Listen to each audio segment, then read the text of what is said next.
Hey everyone, I'm Chris. I recently had a chance to sit down with a good friend, Kathy, and do an interview based on some of the questions that have been coming up over the campaign for the last few weeks. Whether the questions were campaign related or just about our personal life and what's going on. We've took portions of that video and of that interview that we're going to roll out, and so this is one of those portions. We hope you enjoy. Thank you. Another hot topic on social media has been animals in the county. And do you have any thoughts on animal control, the animal shelter, anything around that Right. issue? Yeah, it's definitely been a hot topic and it has been for years. It's not a brand new thing. I think one of the number one things we've got to look at is separating the two. I think animal control versus the animal shelter are two completely different entities. Animal control is more of an enforcement, which a lot of counties use their marshal's office. A lot of others have the local law enforcement, being the sheriff's office, to go out and enforce the ordinances for animal control.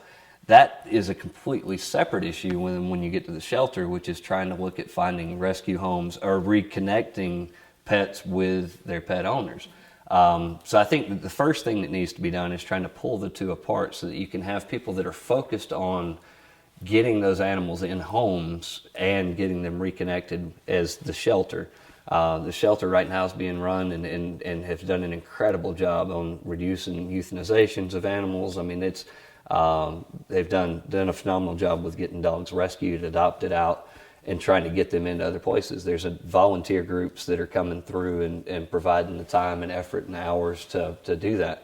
The enforcement side of things, we're based on a loose set of ordinances that I think could be updated, that could be reviewed, that could be trying to find ways to make sure that enforcement has the tools that they need to know how to enforce those ordinances. If someone's keeping an unruly dog, then we need to make sure that we're enforcing that law for that person. The number of calls that animals attacking other animals, animals attacking people have started to go up, and they've been on the rise and have been brought more to the public's attention. And I think that's what's caused a lot of the social media drive that's there. And that's where I think separating those two apart can be a big difference, because enforcement can then be handled from an animal control side, and then we could focus on the shelter.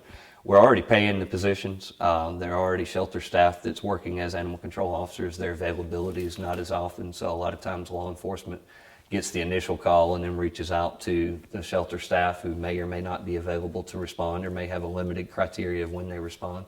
I think those are things we can improve, because there's services that people are needing, and I think that's our job as governments to make sure that we're meeting those needs. So I think that there is work. I do think that we've got to give credit to the number of volunteer groups that are involved, and what a phenomenal job they're doing, though, and continue to find ways to expand on that from the shelter side.